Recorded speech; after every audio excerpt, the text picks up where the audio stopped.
Welcome to Robert Kiyosaki's The Business of the 21st Century. Robert Kiyosaki is recognized internationally as one of today's leading financial experts.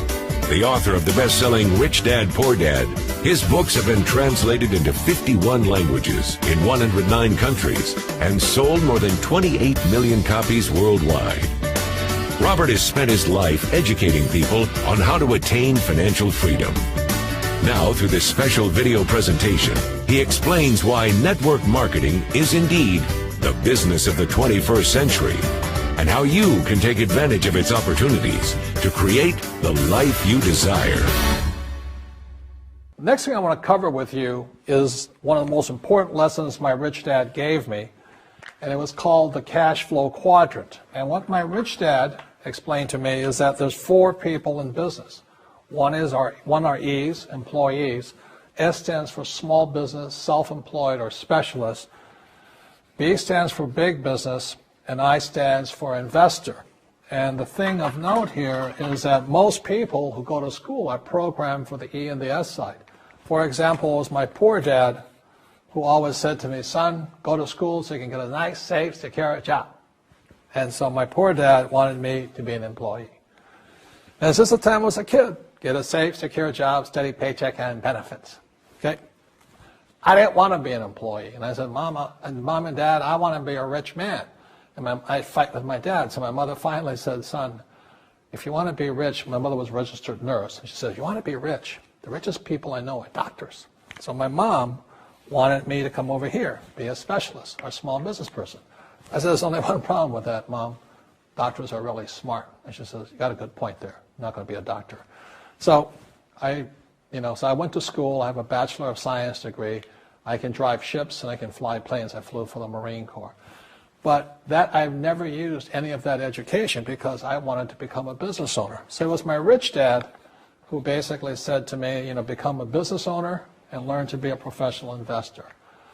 So one of the big differences here between these people is that it's called taxes. See, in 1943, in the U.S., the federal government passed a law that said employees had to pay tax before they got paid. So when you get your paycheck from your employer, you open it up, and voila, the government's always taken a sizable chunk of it.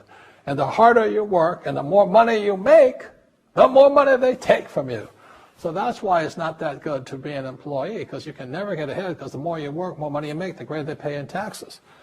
Now, the doctors and lawyers and attorneys, accountants were all laughing, saying, oh, these guys, they're getting paying a lot of taxes. So naturally, the federal government changed the laws again. And so in 1986 in the U.S., a thing called the 86 Tax Reform Act, and it basically took a lot of the benefits away from people who are self-employed, small business, doctors, and lawyers. So today in America, unfortunately, these guys pay the highest percentage in taxes. It is tragic. And a lot of people think they're investors, but what they're really doing is they're just giving their money to people like mutual funds, companies, and all that. So they're investing, but they're not really investors. See, the big tax breaks are on this side. The laws are pretty tight here, but this area is very, very gray. So by being a business owner on the right-hand side of the quadrant, you can make a lot more money and pay a smaller percentage of taxes legally. And the key word is legally.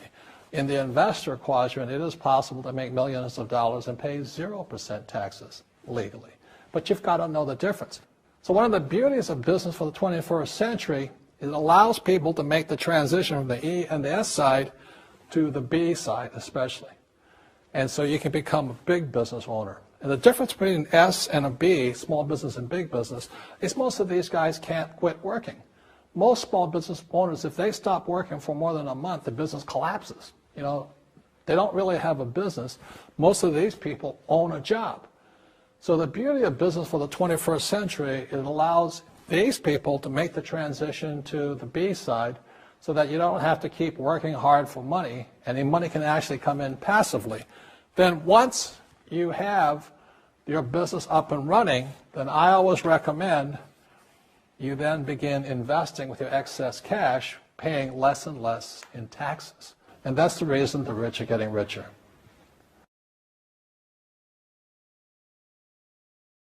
So Rich Dad Poor Dad is a very simple story of my two dads. My real dad was the head of education for the state of Hawaii.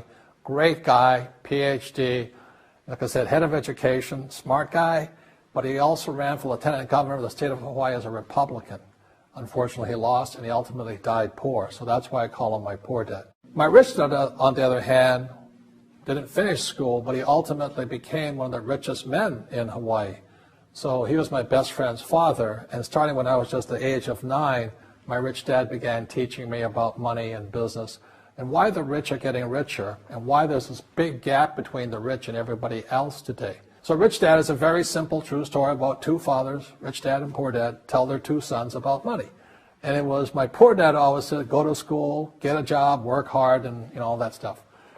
And my rich dad says, you'll never get rich doing that. You'll never be a free man. So that's kind of the differences. But if I would show you a diagram of the differences here, is that in financial education, this is very simply the difference. Because there's no financial education in our school, most people do not understand financial statements. So this here is income, expense, assets, and liabilities. And the reason my poor dad was poor, it was very simple. Because he couldn't read a financial statement because he don't have financial education in school. He was financially illiterate, although a PhD. And my poor dad always said, our house is an asset. And my rich dad said, your father may be well educated, but he can't tell assets from liabilities. So very simply, my rich dad said to me, assets, whether you work or not, put money in your pocket. So when a banker looks at your financial statement, the banker looks at this and says, oh, you have assets and you're putting money in your pocket. And if you look at your house, it's really a liability because every month it takes money from your pocket. Now I can hear people say, well, it's, I don't have any debt on it, but still every month you have insurance, you have upkeep and expenses to it. So very simply, the reason I'm a rich man today was I knew the difference between assets and liabilities. And I get richer and richer because every year I add more assets to my balance sheet here. And so that's one of the biggest differences. And as my rich dad often said to me, he says, son, my banker has never asked me for my report card. My banker wants to see my financial statement because it's your financial statement that shows how high your financial IQ is. How smart are you with money? If you're very smart with money, the banker will give you as much money as you want because you know how to make money with money. If you're not very smart about money, all the banker will give you is a credit card and a home loan. So those are some of the differences between my rich dad and my poor dad. And if you stay tuned, you'll find out how you too can create assets instead of liabilities. Because if you're going to survive in the 21st century, you need more assets than liabilities.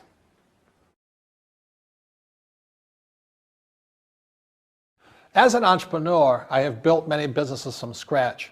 And as some of you know, a lot of them crashed also. Statistics show that most new businesses fail within the first 5 years, 90% in fact. And of the 10% that survive, the remaining 10% crash in the second 5 years. So in other words, most are gone in 10 years. So I've looked at many different models, and one that stands out for me is network marketing. And the reason for that, it takes very little upfront cash. It has low overhead. You can do it part-time. It means keep your daytime job, but do this part-time. And once the business is up and running, it can generate enough income so that you can move from the left side to the right side of the quadrant. So let me tell you about my introduction to network marketing because I had a very closed mind to it. Since I can build my own businesses, I said, why do I need a network marketing business? But about 15 years ago, I have a good friend, his name is Bill, and this guy is the best real estate investor I know. He has tons of assets in here. So I said, Bill, why did you start a network marketing business? And his answer was very simple. He says, it's my way of helping people. But more importantly, he says, the reason most people can't invest in real estate is because they don't have a business. They don't make enough money simply because taxes, debt, inflation, and retirement savings are killing them. They cannot even invest. So my friend Bill, who is a professional real estate entrepreneur, he says, I started a network marketing business so the people that worked with me could start their own business and then invest money with him. So with that, I realized then that network marketing wasn't about making money, but it was about helping people to help other people make money so they become financially free. So the beauty of network marketing, I said, like it's very low entry point, doesn't take much money, you can do it part-time. And where you profit is in most big corporations is they spend millions, sometimes billions of dollars in advertising. So rather than give that money to advertisers, network marketing depends on building a network. It's called word of mouth, like you recommend a movie to a best friend. So really, the reason I support network marketing, because it's not about selling. It's about people helping people build assets in the asset columns, becoming business owners, and then becoming investors, rather than going through all of this here, which most E's and S's go through.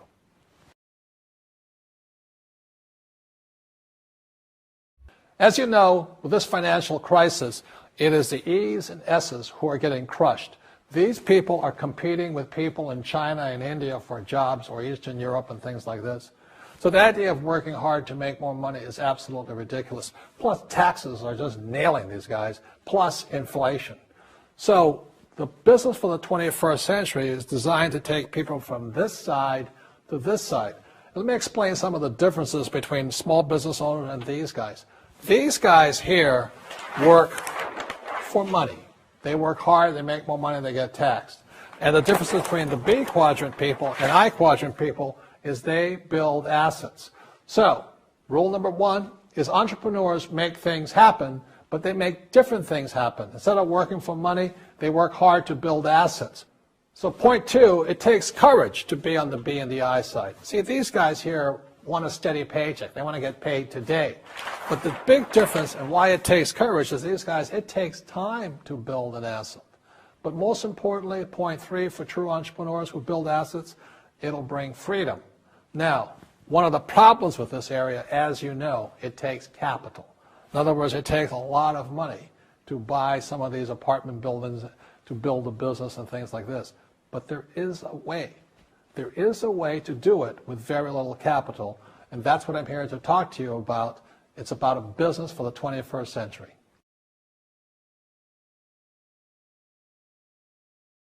In this segment, I want to talk to young people, people who have not yet decided what they're going to do for the rest of their lives.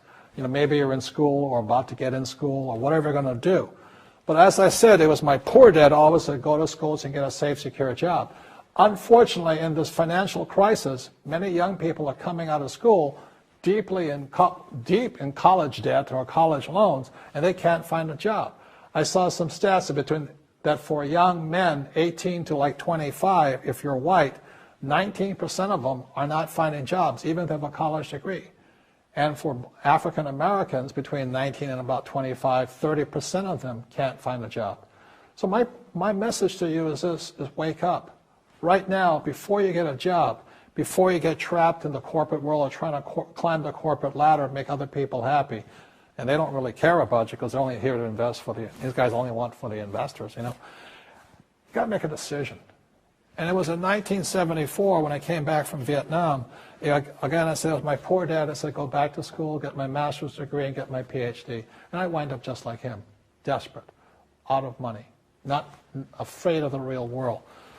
So I had to make the decision to dedicate my life to be here and to be here. And that's made all the difference. You don't get rich quick. It's harder, it takes courage, it takes time. I failed many times over here.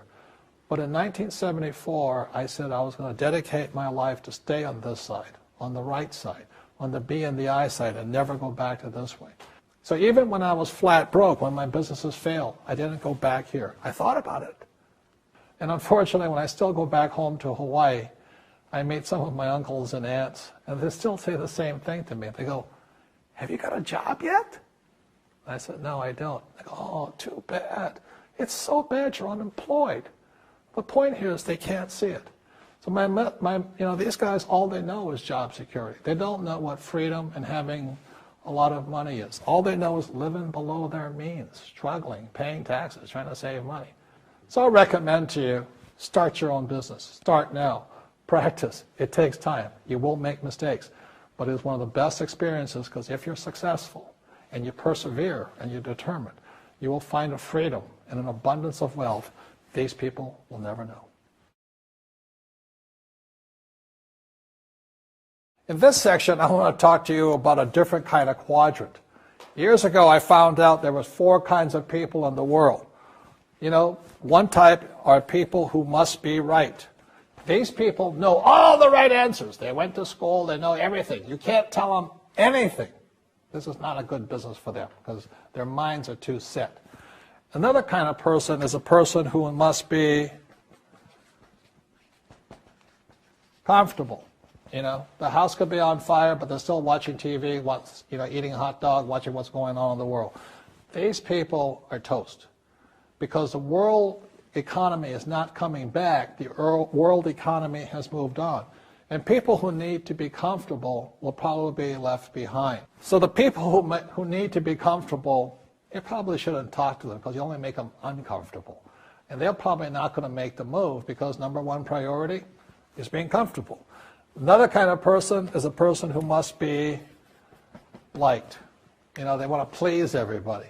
This is probably not the business for them either, you know, because they want somebody else's approval. They want to be the good little boy or girl saying, I did the right thing, didn't I? You like me, don't you?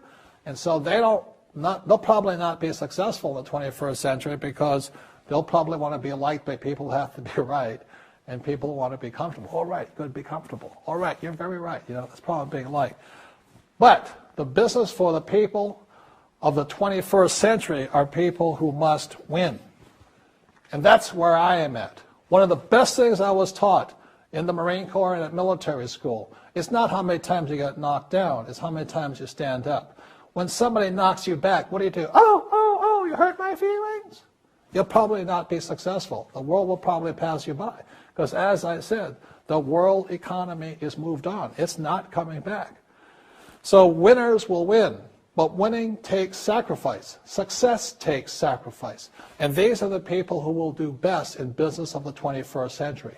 So when you're talking to people, you know, about this business, you have to look at them and ask yourself, is this person really just going to be liked and they'll tell you what you want to hear? Or they're going to argue with you because they know all the right answers, or they're going to get very upset with you for disturbing them. So what you're looking for in the network marketing business are people who want to win, people who know the economy has moved on. You'll find every race, gender, age, and background in network marketing. But what they really want to do is they want to win. It really is a true playing field in the world, but not for these people. These people will be left behind. Network marketing is for people who want to win because network marketing is the business model of the future. If you want the government to take care of you, then just keep doing what you want to do. It is possible for everyone to win, but the problem is you've got to commit to it. You've got to say, this is what I'm going to do. I'm going to dedicate 5 years of my life. You want to look at the leaders and say, those are people I want to be like. Those are the kinds of people I want to hang out with. That's what you got to say to yourself. And I want to help other people do what I want to do and win in life. And that's why I support network marketing, because it really is the business for the 21st century.